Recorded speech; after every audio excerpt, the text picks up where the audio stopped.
initialize Genesis sequence. All right. Hello, everyone.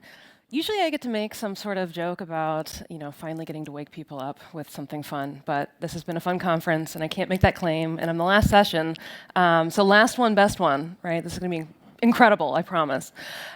So you are here today to learn how to get data into Kafka, more or less. There's a big asterisk there. And we are going to do just that. But first off, I always forget to introduce myself. My name is Danica. I'm a developer advocate at Confluent, which means I love to talk about Kafka, and I am so glad to be here today to do just that. So we are going to get data into Kafka. And first of all, I want to see, with a show of hands, how many of you are guilty of this? And I am definitely guilty of this, of throwing data into Kafka and just treating it like a black box and hoping that eventually you'll get the data out and it'll be fine. Yeah? OK, enough of you. OK, so this is a universal thing. And the fact of the matter is that Kafka is a complicated technology. And I think that most of us as Kafka client developers, people building applications to put data in and move data out of it, we love to just treat it like a black box. Because we can. OK, we have that liberty. Until something goes wrong, right? Until something doesn't quite go as planned. And then we're all very frustrated by those of us, those other people who are operating our Kafka clusters and wondering why the heck it didn't actually do the thing we wanted it to do, right? So this talk is hopefully going to eliminate a lot of those frustrations. I'm not going to eliminate all the problems, potentially, that might happen still.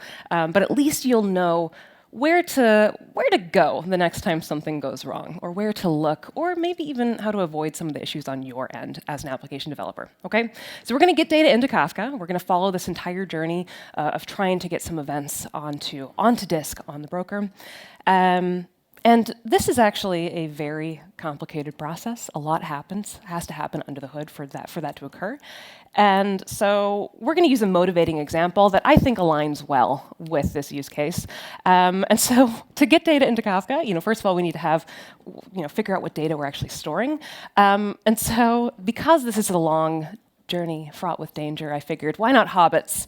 All right, they journey occasionally. And so the data we're going to be dealing with, we're just going to talk about the whereabouts of hobbits, right?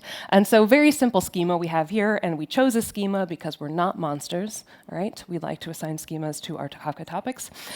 So the hobbit name, where they currently are, and what they're currently doing. They don't do much. We're on maybe the fourth meal of the day. Who knows?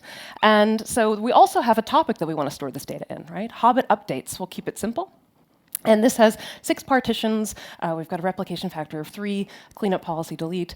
And so all of these configurations will come up later on as we get into it, but just keep this in mind, all right? And so if we want to get data into Kafka, right, we have our schema, we have our topic, and so now we can decide to actually write and generate some events and write them into our Kafka topic on that Kafka cluster. And so we can spin up a producer client in whatever languages you want. There's a dozen or so out there for you to choose from. And then we do some sort of producer.send, yeah? And then the data's in Kafka, right? Most of the time.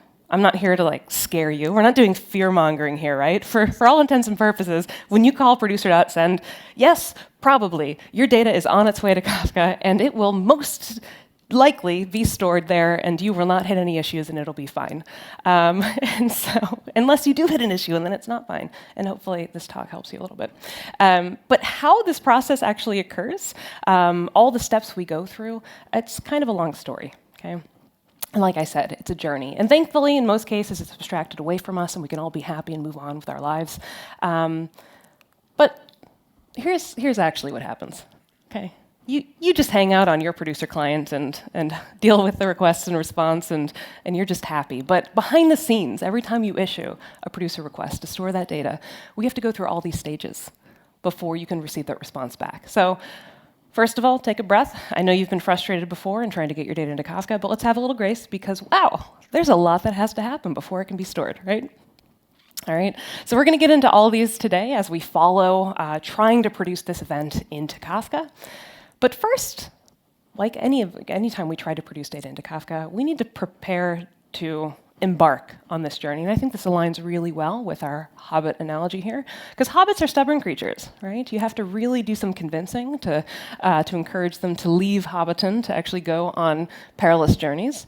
And so we need to take some time to convince Bilbo to leave, and we're all going to start at home on the client side in Hobbiton with the producer here, okay? So we started with that event, right? Our hobbit who is currently having his fourth meal of the day.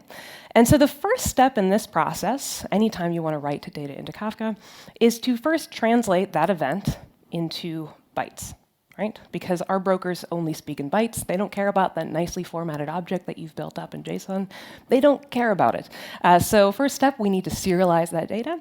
And so an important part of this talk is that I want to break down all of these stages and show you how you could potentially configure each one, what levers you actually have to pull, and also where you should look if something doesn't quite go right. So here for the serialization process, nothing too fancy. You have control over the serializers for your keys and your values, right? And next, producing the event into Kafka, as if it's not already specified as part of your message object, your record, we need to determine the partition that this message should be written to. All right? Because remember, our Hobbit updates Kafka topic has 6 partitions. And so there are a few configurations that impact how this is done. You've most likely touched most of these, right? But the first and most important, I think, is partitioner class. All right, so this is a configuration that affects at the high level how we're going to partition this data across the partitions in the Kafka topic. And you have a couple options. So if it's not set, we're going to use the default partitioning logic. All right, it's a little complicated here. So for the default partitioning logic, if no partition is specified, right, you haven't assigned one, but there is a key, then we are going to choose a partition based on a hash of that key. We're going to hash it and then modulo it over the number of partitions. Cool, simple. Now, if there's no partition specified and you also decided you don't want to key your data, which is fine, that's your prerogative, that's great, maybe make some other decisions.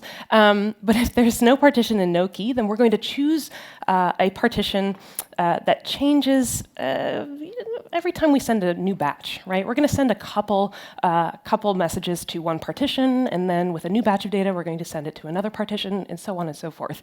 And we're kind of randomizing where we're sending this data to across the partitions. Okay, and the purpose of that's called the sticky partitioning strategy. We're kind of like sticking a couple of them on one partition and then another. And the point of that, the purpose of it, is to uniformly distribute our data across the partitions in that Kafka topic. And for some use cases, that's really important, right? We don't want to inundate one broker with all the data. Okay, so that's the default partitioning logic. You may have heard of a couple other ones, namely the OG for a long time was our round-robin partitioner. And so this is exactly what it sounds like. And I'm going to say that a few times throughout this talk because I think we can all agree that some things just aren't named well in Kafka. And so I really want to call out when they actually are. And so for the round-robin partitioner, each record in a series of consecutive records will be sent to a different partition, regardless of whether or not a key is present. So we're just going to go to partition 1, 2, 3, 4, and so on and so forth, and loop over it. And you would think that this would do roughly the same thing as the sticky partitioning strategy, where we're uniformly distributing the data across the partitions. But we found that there are some edge cases, and we did see that, no, that is not the case. We weren't actually uniformly distributing the data. And so if you want it to be distributed uniformly, use the default strategy. And then finally, of course, you can implement your own partitioning strategy. This is especially useful if you actually understand what your data looks like. Okay, so that would be the first, most basic step, is to understand that. And you understand how your data should be distributed across the keys and how you want to distribute it across those partitions again. This is especially useful. I've seen a lot in financial services and market data, like trying to avoid, popular traded securities and distributing it across partitions to avoid hot partitions.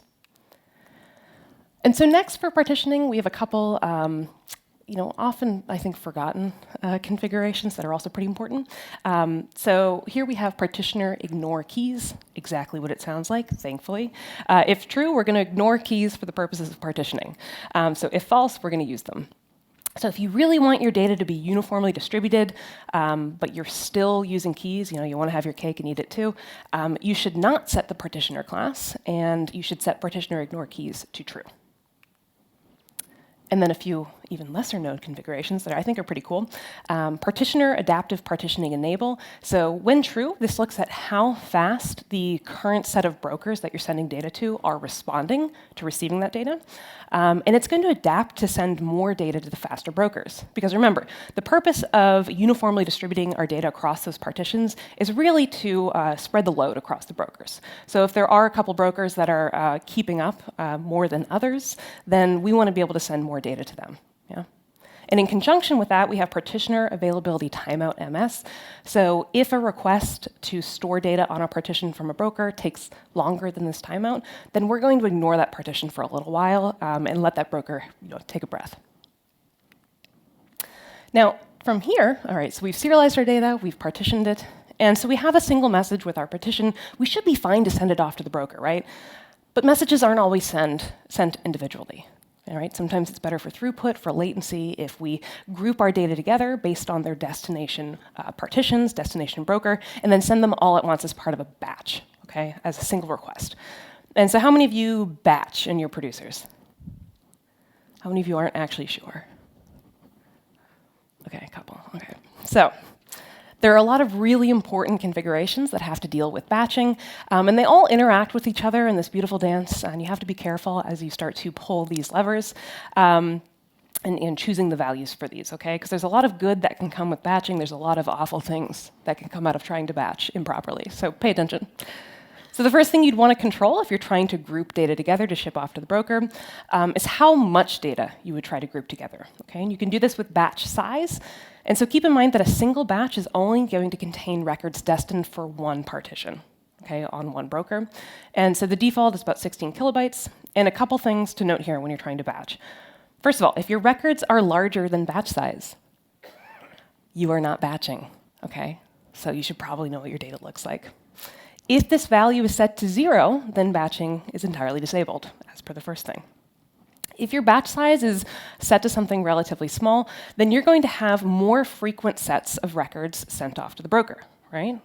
And this means that our throughput is probably going to go down since we're adding more round-trip time to make those requests and send that data with fewer events. On the other hand, if we increase batch size, we set it to something relatively larger, you could potentially increase throughput, but then you also run the risk of other things, like maybe running out of space on your producer client. Okay, so you have to, some trade-offs there. And then also keep in mind that batch size is just one upper bound for how much data we're going to send. We also have a time component here that affects the cutoff that we're going to abide by when adding data to that batch, and that's handled by linger MS. All right, so this is how long we are going to linger, wait to try to fill up that batch before we say, nope, all right, we're sending it off. And so linger MS is set to 0 by default. So batch size is not set to 0 by default. So you might think that by just changing batch size that you are batching. That is not the case. Okay, linger MS is set to 0. Every time we get a new record, we're going to ship it off to the broker. Okay, so we're not going to wait at all to accumulate data. So if you want to batch your data for better throughput, right, that's the goal, know that you're doing it at the expense of added latency. So whatever you set linger MS to could potentially add that much latency to every request. Okay? That said, waiting around to batch data could actually improve latency because it's going to reduce pressure on the brokers. We're going to make fewer requests overall, right? So batch size and linger MS, they go hand in hand. When we batch our data, we're going to wait till we reach one of these thresholds, right? Either we have enough data to hit batch size, or we've waited long enough for linger MS, and then we're going to send it. Now, a final, very overlooked configuration for batching is buffer memory. Okay?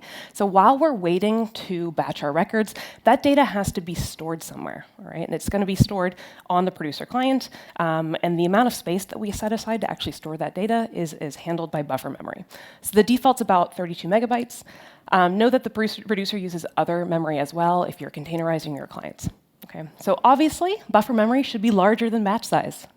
Much larger than batch size, so that we can deal with multiple batches at once if we need to. If you set it to smaller than batch size, you're going to run into some problems. So maybe pay attention to that. Another thing to know is that some producer clients, depending on which ones you're using, on startup, they're going to pre-allocate this memory and break up the buffer memory into chunks of size, batch size. So up front, a lot of producer clients will know exactly how many batches they can deal with at once. Okay. And that's important because we're not going to deallocate that space until we know that the data is fully stored on the broker, okay? And so like I said, configuring for batching is kind of a dance. There's a lot of good that you can do with it, a lot of evil that can come out of it if you do it improperly. So you might want to keep track of how well your producer clients are actually doing when it comes to batching. And you're going to do that with some metrics. And so here are some of the main ones that you should probably keep tabs on to just make sure that you're doing it well. And also, if you're trying to actually do it optimally, you're going to be monitoring these pretty long term to make sure that you have all these levers where they should be and strike that balance. So the first thing you'd want to keep track of is how large the batches you're sending actually are. Yeah? And you'll want this to be probably as close to what you set batch size to as possible. If batch size average is consistently lower than what you set batch size to, then it might be the case that linger MS is not high enough. Right? You're not actually waiting long enough to build up a proper batch. At the same time, if you have set linger MS to something high, and you're still seeing that batch size average is pretty small, then it could be that you don't actually need to be waiting around that long. Right? For your particular use case, you're not actually generating data fast enough to warrant hanging around that long. So you could actually reduce batch size and reduce linger MS. Then we have records per request average, what it sounds like, how many records per request. And so this is a good sanity check if you are trying to batch generally. Then we have record size average.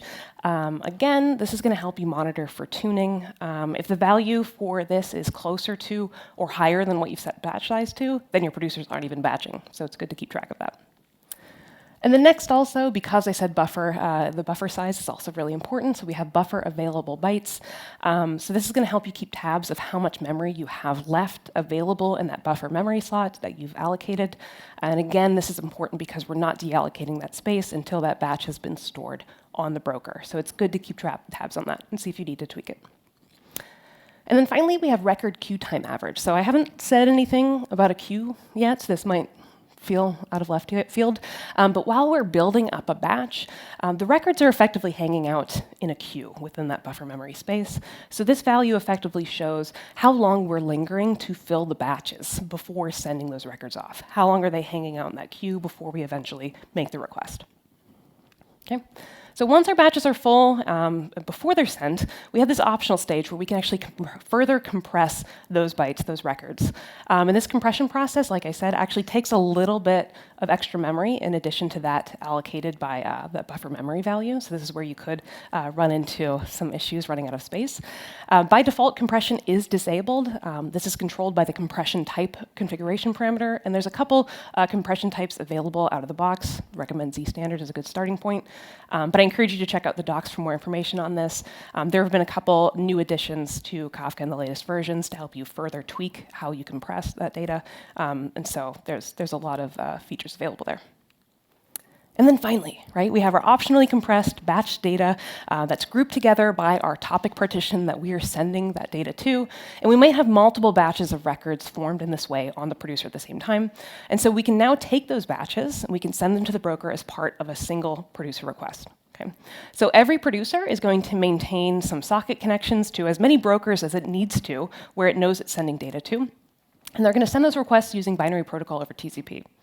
And so it's request response, right? So producers are going to send a response to the brokers saying, pretty please store this data for me. And the broker might do it and send back a response saying, yes, we did store that data.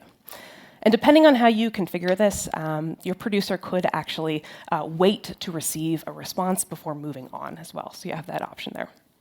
So it's this request process that actually kicks off the true phase of our journey. We were just packing our bags. Okay, we haven't actually left on the journey yet.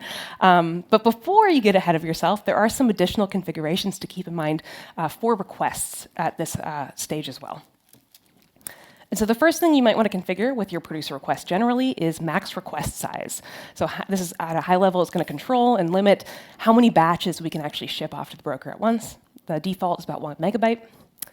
And so keep in mind, this is where compression would be useful, is that the brokers also have a limit on the maximum amount of data they can receive at once per request. So you might want to be able to compress that data to abide by those limits. Next, we have ACKs. Acknowledgements. This is really, really important. It's going to control some of the process moving forward as we get onto the broker. So how many of you have heard of ACKs and have changed ACKs? Okay, a couple of you. All right. So for high availability and fault tolerance in Kafka, you can optionally configure your topic partitions to have replicas, extra copies across the cluster. And so data is initially produced to the lead copy of it, to a broker that owns that lead copy, and then we are going to synchronously copy that over to other replicas across the cluster. And so without going into too many additional details, acts or acknowledgements more or less answers the question, how many replicas should we write this data to successfully before we say it's written? Okay? And so that is a gross oversimplification of what acts is, but it really helps for the purposes of this. The full details of what actually happens with acts could be an entire talk on its own, so look out for that. It's coming. But the default for a value for acts is all of them, right? We want to make sure all of our replicas are in sync, they're up to date before we move on. But you could also throw caution to the wind. You can set it to 1 or none if your use case needs that. And so once our requests are actually sent, max in-flight requests per connection are going to come in. So again, producers are going to maintain as many connections to as many brokers as they actually need to send that data to, depending on where the topic partitions reside. Right? And so we don't want to inundate the request queue on those individual brokers, though. So we're going to set a limit, and that is done with max in-flight requests per connection. And the limit by default is set to 5. And another really important duo of configurations for requests here are enable idempotence and transactional ID. So when enable idempotence is set to true, which is the default, we are going to enforce that acts is all. Retries are set to greater than 1, and then max in-flight requests per connection is going to be 5. Okay, so if you want to ensure, in this case, that you have idempotence enabled, that your messages are only stored once on each broker over the lifetime of that producer client, then great, you want to have idempotence set.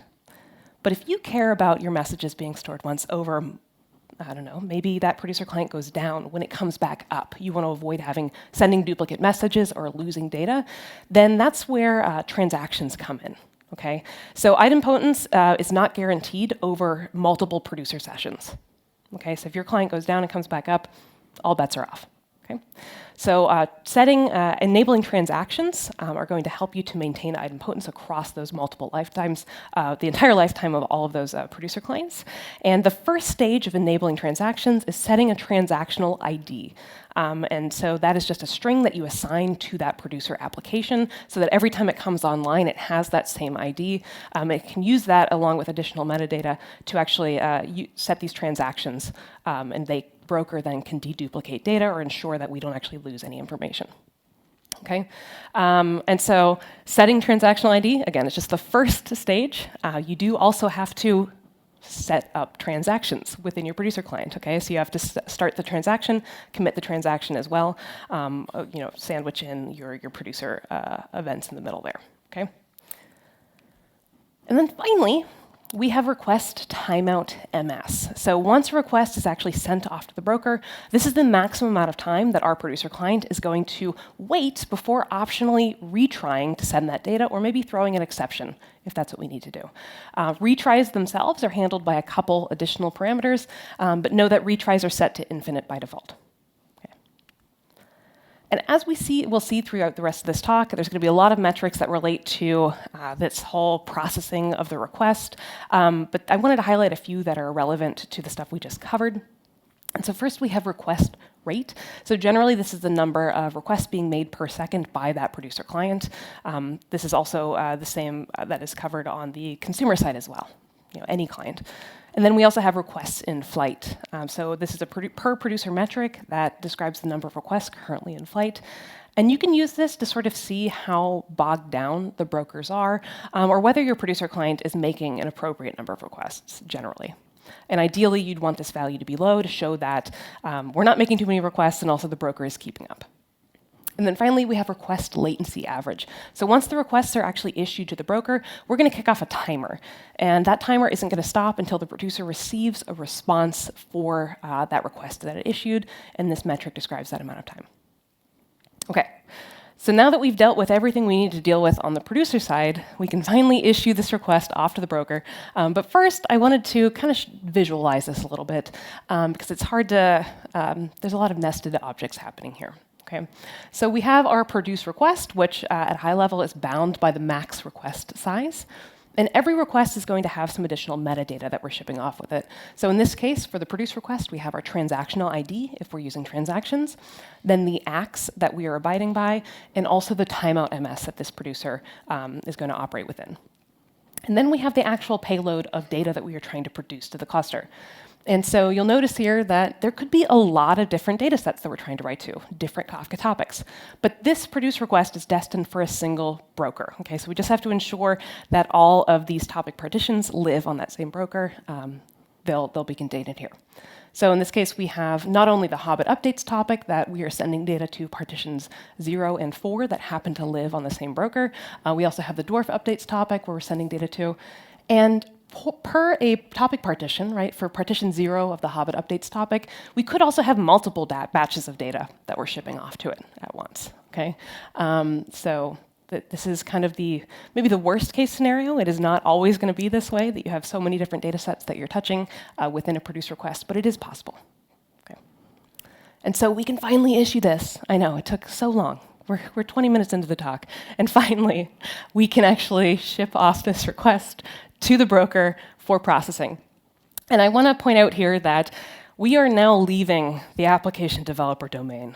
So if you are actually building, writing clients, we are leaving the realm of where you have control over things, and we are going into, I am operating my Kafka cluster realm. And so all the configuration, big asterisk here, all the configurations that we're going to talk to on the broker, yes, you could tweak them. Please don't. Ask someone for permission before you do it. Talk to your Kafka operator, and yeah, just don't change them willy-nilly, okay? So we've sent off this request into the ether, and it's been received by the broker. So what now? The first stage for all incoming requests, not just produce requests, but all of them, is the socket receive buffer. So this is sort of a internal landing zone for all of the incoming data. And here, this request is going to await being picked up by some network threads for processing.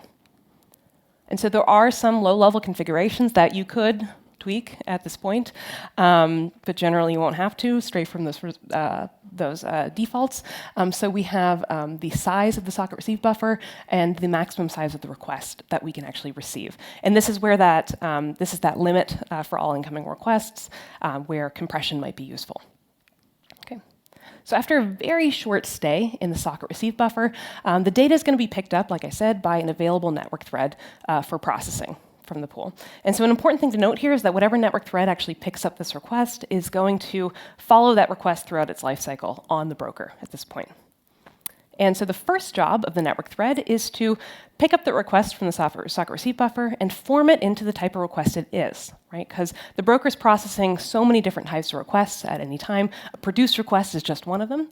So it's going to pick up, in this case, that request, and it's going to form it into a produce request object. And it's going to add it to the request queue to await further processing there. So again, there are some advanced configurations that you can tweak at this point. Generally, you won't have to change them, but they are good to know. And so first of all, we have the num network threads, how many network threads we actually have available in the pool. The default is 3, and the upper bound is how many cores you have available on the server. And a good way to monitor these threads at this point is using network processor average idle %.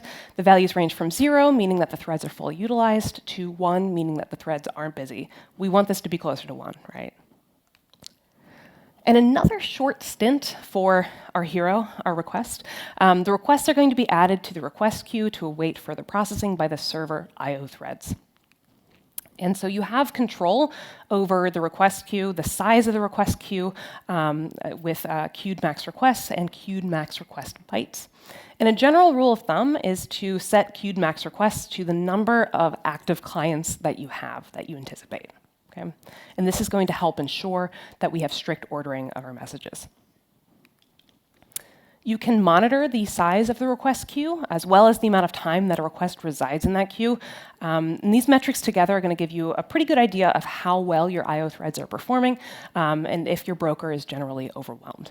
And this is important because if the request queue is full for any reason, we are going to block. We're not going to add any more requests there. So that's a potential exception that you might be receiving on the producer there. And so next up, The request is going to be picked up off of the request queue by some available I/O thread. These are also known as the request handler threads. Very descriptive. They are handling the requests. So keep in mind when we get to metrics, we're going to use that name instead of I/O threads. But when the thread first accesses the request, it's going to validate the data contained within it. Because we've been shipping around some raw bytes as part of this request. So we're going to run a cyclic redundancy check just to make sure that we've maintained the integrity of this data before we move on. And since the I/O threads have arguably the most important work to do here in handling the actual request and writing the data to disk, you might want to configure how many of them there are. And you can change this number using num I/O threads. The default is 8. And if you want to monitor how well these threads are performing, again, we're going to use request handler average idle %. And you'll want this to be closer to 1, showing that the threads are idle more often than not. They're keeping up. And then finally, the moment we've been waiting for. Okay, after all of those stages, we finally made it to the point where we can write this data to disk. This is our ultimate task here for a hero. And so again, the I/O threads are taking care of this portion. And if you're familiar with the structure of storage in Kafka, right, it's a log, a commit log. And so on disk, that commit log consists of a number of components called segments, which in turn is made up of a couple of files. And so here are the most important ones. We have the log file, which is where we actually store the event data itself. The second is the index file. And so this is pretty critical. It stores the index structure that maps from a record offset to the position of that record in the log file itself. And then we also have a time-based index to access records using time-based offsets if you need that for your consumers. And this is really important for disaster recovery later on for any of our consumers. And then we also have a snapshot file. And this stores the producer sequence numbers that are important for item potency. Okay. And so when the I/O threads actually write the events to the log file and the index files, for efficiency, these updates are going to happen in page cache, right? And then later, we're going to move those and flush those to disk. Okay. And so there are a number of configurations that you can tweak at this point. You can tweak the size of these files, how often we're writing to the index, the time-based index, how often we roll the files, how often data is flushed to disk, which could be synchronous, by the way, if you want to change that. So I would encourage you to have a chat with your Kafka operator if you want to chat about some of these specifics and changing them.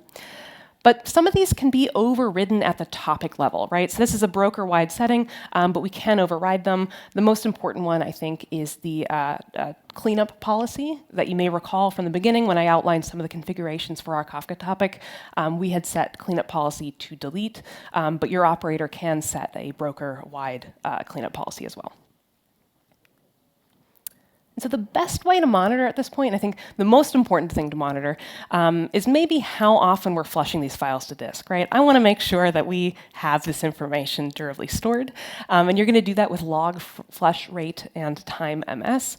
It's also important to note that at this point, we have another metric called local time ms. And this is the amount of time that the I/O threads are going to spend on this broker trying to store that data, right? Writing it to a file. And that's the amount of time that that the I/O threads from picking up the request to actually writing it to page cache, okay? And then they're going to move on. Okay, we have made it to disk, asterisk, right? Kind of, maybe, a little bit. Before we move on from the I/O threads, I wanted to make like a quick aside because it is in the diagram here. So there's an additional component that the I/O threads have access to, and that is tiered storage. Okay, so the exact implementation of tiered storage that you are using is going to depend on your flavor of Kafka that you're using, yeah. So I'm going to not go into too many of those implementation details because it's not really handled for this individual produce request. But the I/O threads are going to handle the offboarding of that data to cold storage at some point if you need to do that for your cluster. And so once the data is written to page cache, to disk, the I/O threads are free to go on their merry way, right? We want them to be able to be freed up as quickly as possible so they can go and process another request as quickly as possible. And there's no reason to tie them up for any further operations at this point. So now the I/O threads, because they're done, they've cleaned their hands of this, they're going to drop that request, that potentially incomplete request, right? Depending on our acknowledgements, they're going to drop that request off in purgatory. That is what it's called. That is the technical name of this thing in Kafka. And so we saw in the last stage that data isn't synchronously written to disk from page cache, right? And so it's kind of important that Kafka use this idea of replication to ensure that our data is durably stored. And you should know that it is okay that Kafka doesn't use fsyncs, okay, by default. Its replication protocol is designed to be safe without this, okay? But still, we want to make sure that we have copied that data over to our replicas as quickly as possible. And so that's going to happen from purgatory. Okay? Remember, the I/O threads on this machine have done their job. They don't need to deal with the replication process. Okay? So we're going to leave the unfinished request in purgatory. And this is a map-like data structure. It's based on a hierarchical timing wheel where we're going to hold these requests until this replication process has been completed. And so by default, like I said, Kafka's not going to send a response back to the producer until the data has been replicated to all of the brokers where it should be. Okay? And so you can set this replication factor across the cluster using default replication factor, but you can also set it per topic if you want to change it. And recall that at the beginning, we set our hot updates configuration to have a replication factor of 3. And so the data replication process is not triggered by this broker that we are currently on. It's actually triggered by the followers, the other copies, the brokers that own the replicas itself. So all this metadata is floating around the cluster. The brokers who own the replicas know they own the replicas, okay? And they know where the golden copy, the lead replica, lives, okay? And so all of those brokers have a number of replica fetchers enabled, additional threads on their broker that are constantly going out and trying to fetch updates from their lead replica. Okay, and so they are going to, by default, fetch this information every 500 milliseconds. In practice, when we actually monitor it, it's closer to 7 or 8 milliseconds. It's very fast. And they are going to fetch that information and update their copy of their data internally. Okay, so that's another type of request that is constantly floating around in the cluster. Okay, and so for monitoring, we're going to use remote time MS. So this is the best way to understand how long our unfulfilled requests are hanging around in purgatory, and specifically for this case, how long this replication process actually takes. Okay. And once the data is finally replicated, the broker is going to take that request out of purgatory, and it can start to build up a response object to send back to the broker, back to the producer. And we can't configure the response queue like we can the incoming request queue, if you recall. And this is because the queue, the response queue in this case, is per network thread. It's not shared across the network threads. But you can monitor it using similar metrics here. Well, you can monitor the response queue size and how long we're hanging out in the response queue. So we're back to the network threads. Okay. Well, actually, the network threads have been with us the whole time, right? And at this point, it's time for the network thread to pick up that generated response and that kick off sending it back to the producer. And finally, the outgoing response is going to be placed on the socket receive buffer to await being received by the producer. And in fact, the broker is going to wait until the entirety of this response is received by the producer before actually moving on. And again, you do have some low-level configurations to control the size of this buffer. And then we have response time MS to dictate how long it's actually taking for that response to be received. And so at this point, our producer has received some sort of response, hopefully a good one, saying that we've successfully stored this information.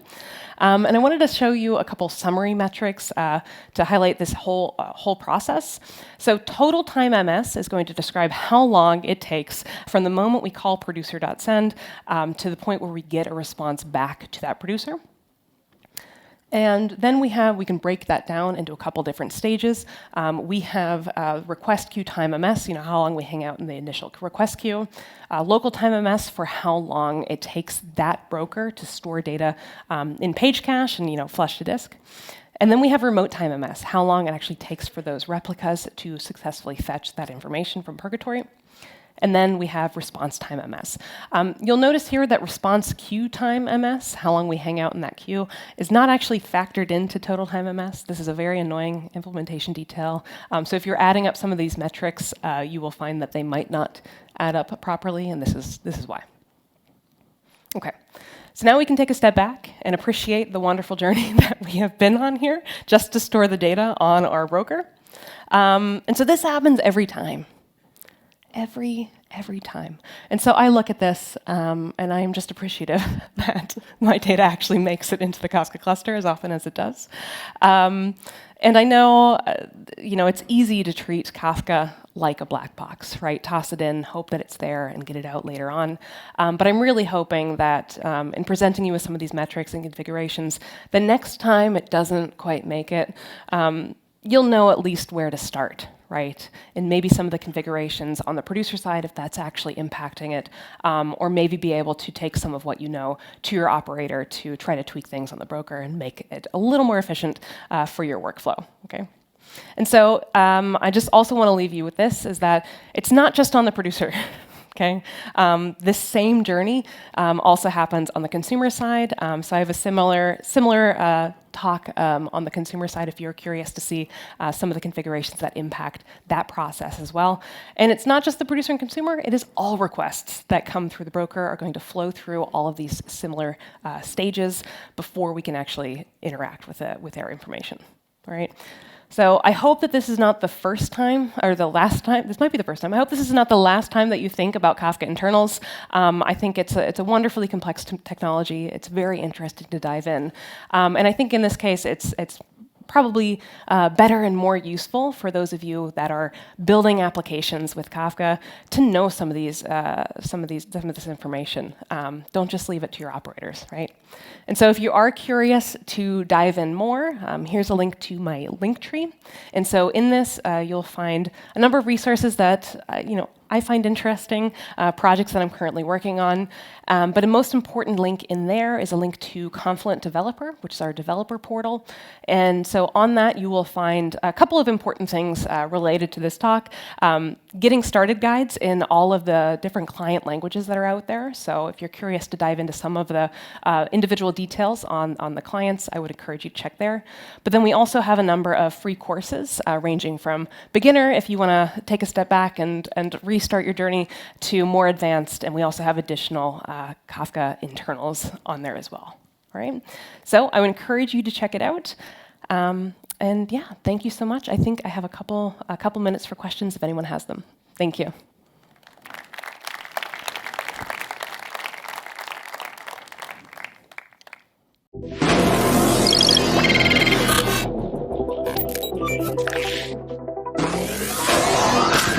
All systems are nominal. Initialize Genesis.